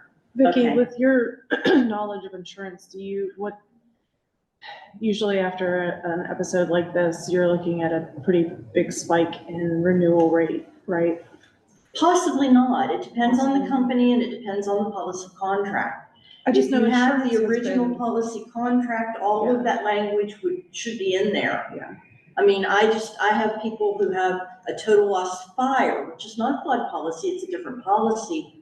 No, we don't cancel, we renew the policy, but we generally give them a break in premium from date of loss until reconstruction begins. I just, Because and no offense to you personally, but insurance companies are just diabolical right now. I'm not gonna disagree with you. I'm- I feel this question every day. I know the reasons, I'm on the inside, I see what's happening in the world. But yes, insurance is a big ticket item and it's only getting worse. But that definitely is a question I would ask. The other thing, if reconstruction happens, something to keep in mind, county ordinances may require elevation of any building downtown. That's why the little Port Plaza sets up high like it does. It had to be elevated in order to be reconstructed back in 1996. So that's another thing to keep in mind. And I won't take any more of your time. Thank you very much. Jim? Yes, all I have to say is that the Friends of the Georges Creek Regional Library have a check here for the fence. And we want you to keep the other 1,000 we've given you. You're not gonna take a picture of that. I think you want to move to You're not on it. I mean, you didn't want on the. It'll be good.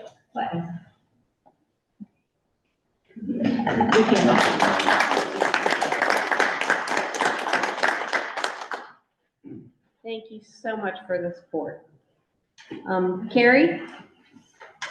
I'm gonna move over here, so I'm not talking people's backs, sorry. First of all, congratulations, Lisa, I'm very excited, thank you in your new position, and welcome to all of our new trustee members. I can't do it extemporaneously as well as everyone else, I apologize.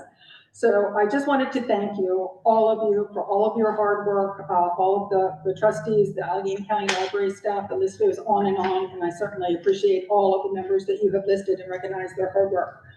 And it has not gone unnoticed, and we are very appreciative of our new temporary Westernport Library location. At the same time, I have to say that the goal of the Westernport Library, Save the Westernport Library, remains the same. We are still committed to seeing our permanent library restored with its former amenities, hopefully, and with our help, some new enhancements to go forward to serve our community. I apologize for this because Lisa, I know you took the time to explain this. I guess I'm just really confused. You did address that the Public Works had gone and looked at the foundation, and I do understand everything you said about the floor and the sound and all of that. I get that, and I am paying attention. But it just confuses me. 1 to 2 million doesn't sound like an estimate to me. That's a vast number difference. So I understand Public Works was there, but have we actually had anybody to do an official estimate where they would give numbers or anything like that that are specific? Because it's really hard for us to work and plan for the future with our fundraising efforts and all unless we know really what we're looking at and if it's feasible and stuff like that. So I guess that's just where I personally am confused, and I apologize. It is a ballpark estimate. I think to get what you're talking about, an actual contractor would need to be brought in there to actually give us the official numbers. So what I'm providing to you is what Public Works has stated that they are estimating the cost. So like, for example, they said that like the HVAC system that was in there, of course, that's out of date. They have to get a new system. So they're sort of basing, I think, these estimates on, you know, current market costs for things. And then with the amount of work with the foundation, I think that that adds, you know, a significant amount of cost to make sure that they do it right. So it is not, you should not consider that an official number. That is something that is a ballpark number that they've provided us so far. So are we looking at having an official contractor give an estimate that we could count on? That is something that we're working with Public Works for, yes. Okay. But we don't have an actual timetable for that? No, we don't. Okay, that's kind of a concerning part as far as just planning for the future, but I understand, so we'll just keep following up on that. And then a couple of things I wanted to address, you guys have already answered, so that's great, thank you. It is my understanding that some other library branches are able to collect funds at the libraries themselves for items that are sold on site. And I just wanted to address that because Westernport, say the Westernport Library would like to have the same opportunity, especially regarding a book that has come to us as a fundraising opportunity and the related items to that. So I just wanted to make sure that we could do that as well and have those things available. It supports the library. Everything that we do as fundraising efforts through Save the Westernport Library benefits all of us because our funds go right back into supporting the library system. They don't go anywhere else. So it's kind of a win-win for everybody if we're able to do that. So I was actually hoping that maybe we could have the librarians assist in that, if they could collect money and keep it separate, or alternately, if that's not feasible whatsoever, because maybe my understanding is wrong, I just thought that was taking place other places. If we could, as our committee members, have designated times that we advertise to have the items for sale there, they're going to support the library. I just wanted to get some clarification on that because that would really help us, us in our fundraising efforts. I think we should do a program proposal for that so that you can outline what exactly you have in mind, and then we can kind of take it back and deliberate on it. So there's a form that I have your email, I'll follow up with the. Okay, all right. Yeah, because like what I'm speaking of generally right now, specifically right now, is a book that we are having published. Okay. Help me, I'm drawing a blank. Benny Bookman Benny and the Bookman, Soggy that's what I- Library. And sorry, I couldn't remember Benny. And then we have a little character that goes along with the book. And hopefully, I mean, I'll certainly fill out your form, but other things that would come up in the future. I just wanted to see if we would be able to make that happen. Sure. I think generally like our procedure is that whenever groups or individuals have any ideas like for programs is we just have a process with the program proposal form and then we kind of run it through the channels as far as what's required. And so Shay's the lady. Okay, to perfect. run all that past. That would be great. I'll look forward to hearing from you, Shane. And just again, thank you for all of your time, effort. I know that we take a lot of your time because we kind of have the biggest mess, in my opinion, right now. And I do appreciate you all taking us seriously and allowing us to get our issues aired out and everything. So thank you. Trish?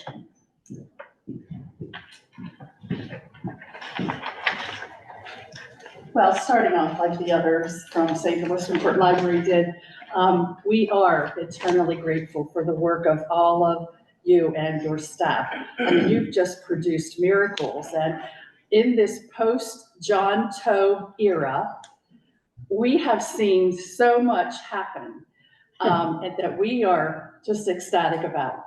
The communication, the new programs that you're coming up with, that are just going to really speak to the communities in the county, bring in the children, the families. We're just so happy about that. That's what we're all about. You know, we believe in libraries, and we're just very proud of your efforts. And we want to say that to each and every one of you. It's very sincere. It's just been big game changer since the announcement we all received back in June. And we're just glad to see that things appear to be very different. Morale appears to be very different, bringing on fresh new faces onto the board who I'm sure have wonderful input with what you do. So I'll start off with that. Thank you. I am Trish Morgan from Save the Westernport Library, president, in case you don't know me. We've been in existence since February, and we continue to be an assistant in existence. We're very just impressed with the tremendous, intensive, stressful months that all of you have been through. We know you've been through stress because we knew where the stress was coming from, a lot of it. Not that that was the only stress, but you had a lot to clean up, a lot to create, a lot to erase, a lot to build on, and it's very impressive. It really, truly is. And the end result, one end result of your work is our lovely temporary Westernport Library at 121 Main Street. All of us at Save the Westernport Library are grateful that your vision has taken us to the temporary solution, a place where residents can continue their friendly relationship with their librarian, Kathy Murphy. She's a shining star in our community. She's well loved and well respected. And so we're glad that she's back with us. We appreciate your efforts to place her back there because that wasn't necessarily going to be the case back in April or May, after the flood anyway. Our temporary location is charming and lovely. It's quaint and cozy, and we thank you for the wonderful temporary solution. There's no doubt that the staff at Allegheny County Public Library has been busy and very productive. But regarding 66 Main Street, we knew yesterday morning from a source, a journalist source, who had told us all about the $1 to $2 million. We knew about it. We were shocked. You can imagine. We knew nothing about that. And this journalist contacts us and tells us what came down from the county yesterday at this meeting or this breakfast, whatever it was. So the word got through our organization rather quickly, and we were very, you just can't imagine how we felt, because we were striving to support our temporary library, of course, but move on to our big, beautiful, grand building that sits at 66 Main. So we had to regroup really fast and try to decide what we were going to do. The foundation of that building was destroyed. The part of that foundation was destroyed in 1996 flood, and it was never addressed or fixed. And then when this flood happened in 2025, on May the 13th, that just made it worse. And so now our library sits there. I'm a writer. I like to elaborate with descriptives. It's what I do. I think that our grand old library sits there. It's neglected, it's lonely, and it's temporarily dead. And we're waiting on an official written estimate of foundational damage. So we look forward to whenever that happens so that we can see that god-awful, ugly bottom line. None of us wants to really look at, but we have to. We, and you especially, have to decide if you're going to spend that kind of outrageous, outlandish money to fix a 55-year-old library, or if you're going to look in our town and choose another location, or if you're going to, maybe you could consider the idea of buying 121 Main Street, even though it's not for sale. Maybe you could buy the whole building and have a library there. And I don't know, it's just a possibility. $1 million. Who has $1 million here? Not many of us, if any. 1 million, that's the bottom, that's the beginning, that's not the end. So our organization, which is dedicated to saving and sustaining Westernport Library, well, to be at 66 Main, realistically, who knows, but we feel sure that all of we'll make sure we have a library in our town. Proved that so far. But we want to make it clear that saving our grand old library is our first interest. Now, I do have some questions you don't necessarily have to answer tonight, but if you'd like to, that's fine. Is there serious consideration by the 7 of you, about not restoring 66 Main Street. We're interested to know why there's no timetable, and is 66 Main Street going to be restored? Another thing we'd like to ask, this has not come up before, we would like you, the 7 of you, to talk about and even make a decision. Westernport would love to alternate Saturdays with Georges Creek Library. We would like to have every other Saturday at Westernport Library, and then the other Saturdays would be at Georges Creek. Gives Westernport an opportunity to bring in a weekend day when all of you realize that is a really good day for most libraries on, good weather days. So we'd like you to think about that, and we're willing to talk with you about it if you'd like. Internet services, Jason, I would like to see a quote to how much it would cost to get that fiber network put in, an actual quote. Save the Westernport Library would like to have that. Okay. Because we feel strongly about computers in our libraries, a copier in our library, people be able to sit down at a little table and open up a laptop and get on the internet where you don't have to worry about 21 other people wanting to do the same thing. So we'd love to have a written quote to be able to look at it and talk about. Trish, I do know, experience, he's probably not far off. We had a utility pole in town and it needed moved. And it had a fiber optics on it. Yeah, fiber's a big deal. $200,000 to move that power telephone. Yeah. Well, So he's probably right on. Well, he said 20K times 3. He said 20K times 3. Yeah. It also involves the Board of Education because it's actually their equipment and their network. Oh, I see. And then they hire a company called Skyline, which is a Right. company that comes in that runs the fiber. Then they also have to, you probably know, they have specialists that come in and actually bond the fiber strands. There's a good bit involved to it. So that is a rough estimate, but it could easily be more than that. Well, I'd still love to see it. And I think that the other consideration is we don't own the building. Right, I get that. And it may not be permanent. Well, true. I know, I get that too. Yeah, there are a lot of. I think there's a lot of, we share those feelings. I'm sure. With you that we want to do those things, but I think there's some logical steps that need to be considered first. And we are, as you well know, the past 3 years have been a challenge with the budget. And we're trying to be as fiduciarily responsible for that as we possibly can, understanding that a $1.4 billion deficit in the state is going to probably be closer to $4 billion by the time we get to budgeting. That the county has no money. Right. That we could potentially be facing some budgetary challenges again going into the next fiscal year. And so our goal is to take those steps as reasonably as we can. And we know it's a snail's pace. We do. We're frustrated too.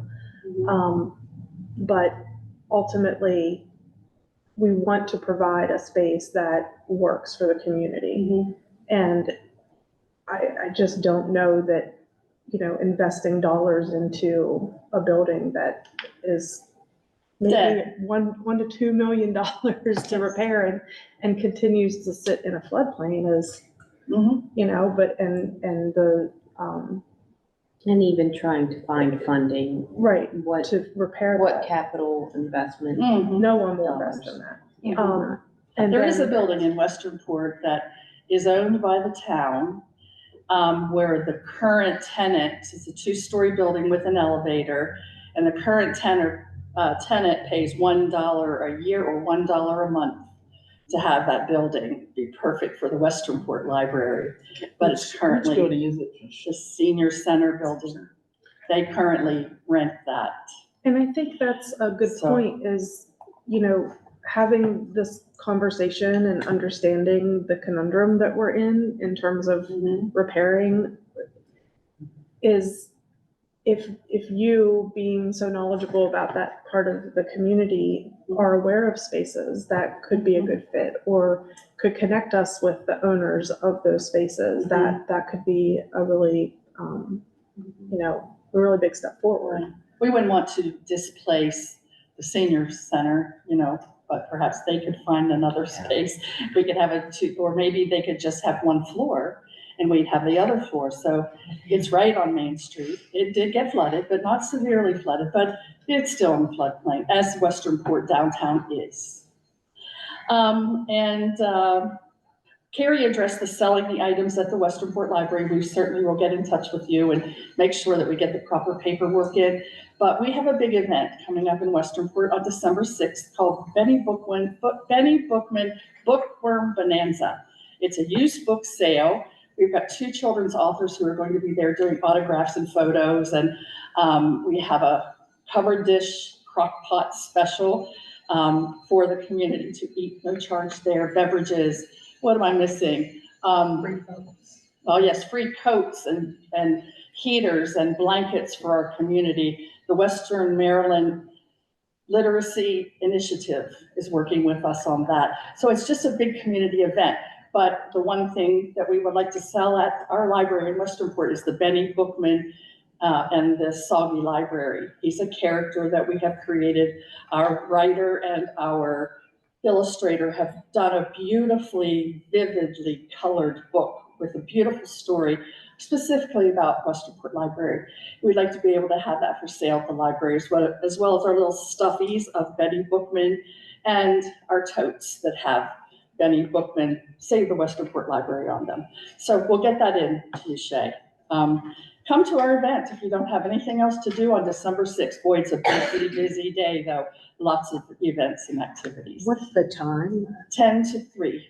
Okay, Westernport faculty and staff are going to a parade in I know. Frostburg that we're riding on a float. So you're right, that is, the Cumberland Choral Society is having a concert. Yes. That's a major Yes. day. I did It want to is. say, I went to the opening day of the library and I was glad there was parking next door. Yeah, That was that's lovely.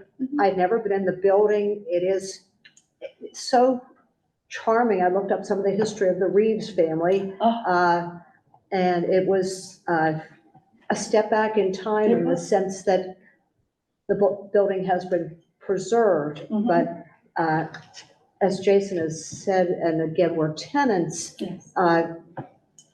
having good electrical connections is really, could be a concern, because I've lived in apartments where you wondered about plugging in too many things. So hopefully all these things will work out with the landlord as time goes on. I'm sure he'll work with Lisa as well as he can. He's a very community-minded person. He's a good friend of mine. I know that he will bend over backwards, and he and his partner have plenty of resources to do so. So keep that in mind. Just a note for the next meeting, I'd ask you to consider microphones for all of you, just so that we can hear back here. We heard most things, but not everything. So if you can consider that. So Save the Westernport Library, that's what we believe in, and we believe in all libraries, and we thank you for your time. And we are grateful to have a good working relationship with you, and I hope that you don't hold anything against us in our fight for our library in Westernport, because we didn't mean to be rude, we didn't mean to be aggressive, but we just believed in our cause. So we apologize for all of those feelings that we made you feel, but I assure you we're with you in this journey. So thank you. And nice to see that Artie Travis is with us this evening. I'm sure he's gonna have something to say. I see the comment. I don't know who has signed up online. Ina, it's your turn. I'm not standing up. So sorry, my stomach is rolling a little bit. So I only have a couple comments. One, that I pulled my Suburban in at the library and I had to do like a 20-point turn to get it out of there. So I'm never gonna pull in there again and park. I'll park on the street. That was the other day when we had the truck down there with the furniture and stuff. And I was like, I'm never gonna be able to get my vehicle out. We aren't going to give up. I don't think 120 Main Street can be long-term. It can be until we get another library. I don't see that being a building that is usable for a long-term library, and parking. I mean, it's just not there. We do believe that the library needs to stay downtown. There are other places we could look at, but they're up on the hills and people can't get to those. Those people that are walkers have to be able to walk to our library. The fiber net, I'm sorry, Trish, but I don't think a fiber net and then having to move it to another location would make sense. Right, that would be just if we stayed there, obviously. It's a big investment for, Yeah, huge, but we need it. We'll have to have it in the future for sure. Did you ever find a contract for cleaning, for that cleaning bill? Say again. Was there ever a contract for the cleaning bill? Not that I've located. But that's, anyway, I thank you all too. The only thing I ask is that Westernport, could I get a list of the donors and the amounts for the Westernport Library so we can kind of have an idea what's out there sitting and what's usable and then what kind of funding that we have? I just want a donor list now. I don't think so. Some of the donors wanted to remain anonymous and. Could we just have I amounts? think that, just I think we can give you a total amount, certainly. If you go on the Give, sorry to Yeah, interrupt. Give Butter. If you go on the Give Butter page, it lists, what was donated, the amounts, and then the total. And But are there gifts that have come in not through the Butter? Yes, there are. There's some that came through PayPal Yes. and some by And, check. and we'd like to know that. I can give you a total. Yeah, I But the thing about it is, the other grant, the thing about the total is that it's a moving target, because as expenses are coming up, like to pay for the sign, to pay for the book drop, it's not going to be a fixed amount like that we're gonna kind of keep as we're using. No, I understand that, Yeah. absolutely. I wouldn't mind, I know you use QuickBooks, I'm extraordinarily familiar with QuickBooks. Part of it. And I don't need to see your P and L for all libraries, I support them, but I'm new to Westernport. And I'd like just to see the P and L, can we see the P and L of the income coming in and the expenditures? Just so we kind of know, again, where we need to go, because we have a great liability also in this particular committee, that we spend this money the way that the community wants us to spend. Sure. And which is, we want to make sure that any monies that we spend will help the continuity or the continuation or whatever of the library, that we're not buying something that can't be used further for Westernport, which is one of the reasons we said no to the $4,000 drop-off spots outside. Hopefully, when our new library comes around, we have the drop-off return in the library, and that wouldn't be needed. That was something you could use at another library, but it's not something that you would want to contribute to. But, as long as we just need more, I hate to say communication. We need hard numbers, and that's what we're trying to work with. You don't have them, so we have to wait for them, which is fine. But we really need to get some hard numbers here and figure out how much this library is gonna cost. And it has. We'd like to know too. We would like to know. Right. It just, I'm one that I'm like you, I wanna know, I wanna so I can move forward, but the county is not expeditious in anything that they do, because they have so much to do. Right, yeah, they have so many, they're actually helping us, and we appreciate it. Because if we have to pay for an estimate, that's gonna cost us, so they're helping in kind. Yeah. So we have to go with their timeline. Well, it is, and it is true that they are quite busy. Yeah. So many things have come up, and, they have their Bel Air water issue, their huge issue, people living in Bel Air. So there is a lot on their plate. Yeah. Anyway, thank you, everybody. And Tricia's absolutely right, I did everything that everyone is saying, because to see this board, and I said in Prosper to y'all, this is a whole different makeup, and how nice it was to see. So we appreciate your work, all of you, we really do. And when you need us, you can ask us. And keep in mind, this has only been 4 months since leadership changed. Well, that's. And Lisa wasn't even, for a month, we had no leader. And then, was it not even 3 months, 2.5. Like since I was interim, Yeah. it's like July 18th. Really? Wow, that's fast. We did work pretty quickly. Getting her into the role took time and doing, And we were down 3 board members. Yeah, we we did that got first.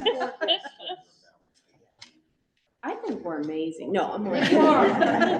We agree. May I add We've just worked very hard. one more minor thing, may I? May I? Yes. Okay.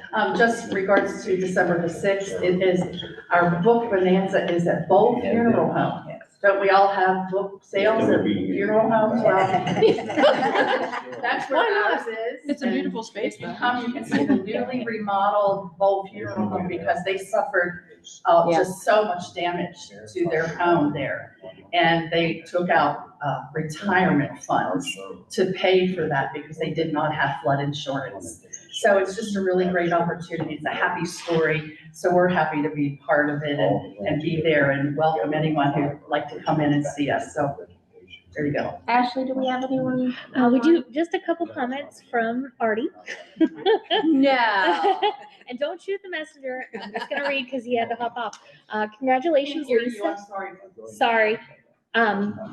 Congratulations, Lisa. I wish I was there to see the library soar to new heights. I also miss Trish Morgan's emails. Glad Westernport is being so strongly supported by the board and folks from the Creek. OMG, where is the mayor's fancy outfit? Tonight I was late. Can me and Jack make a team for the quiz? I think the Battle of the Books quiz. And then he's in New York City. He's got to catch a train back. Oh, well, maybe we can be an honorary judge or something for the Battle of the Books.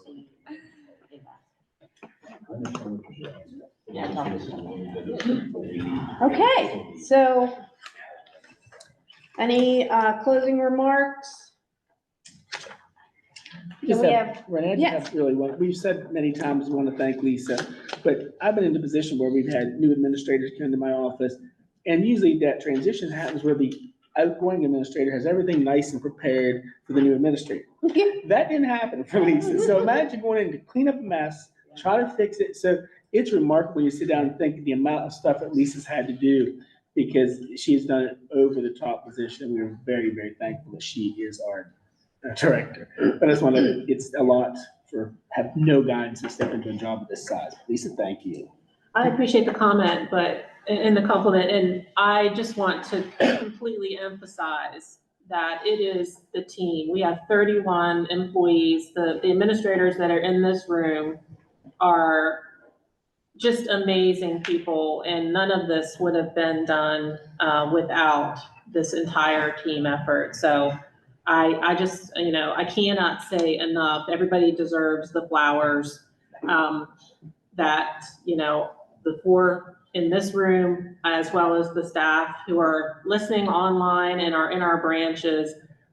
We have, everybody is just working really, really hard to, sustain these libraries and make all of our daily work happen on top of, these extra things. So I appreciate all the comments, but, we have a huge thanks to the staff as a whole. So, thank you. Phil just had to pluck one flower out, so everyone takes one of her bouquets. And while we're giving our thanks, Renee has led us through the July, August, September. I mean, it's just amazing how the time has gone, but Renee has led us through by new board members, putting out calls for resumes for an executive director. We couldn't have done it without Renee's leadership.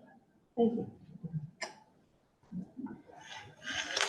And Lisa and I continue. We have bi-weekly, every other week. We're meeting just to make sure that we're all on the same page and that, that our message is, transport, that everything's transparent, because we know how things were before, and, it's very important to the board especially, that we know what's going on, but we also want the public to know just as much. And we're just thrilled that we have such good morale now in the libraries, and it really shows.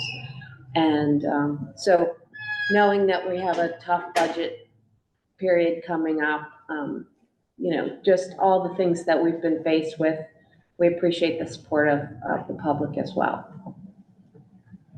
Okay, then we have a motion to adjourn. So moved. Oh, you've got it, Jack, you were doing. All right, it's 6:09. And we asked for the next meeting.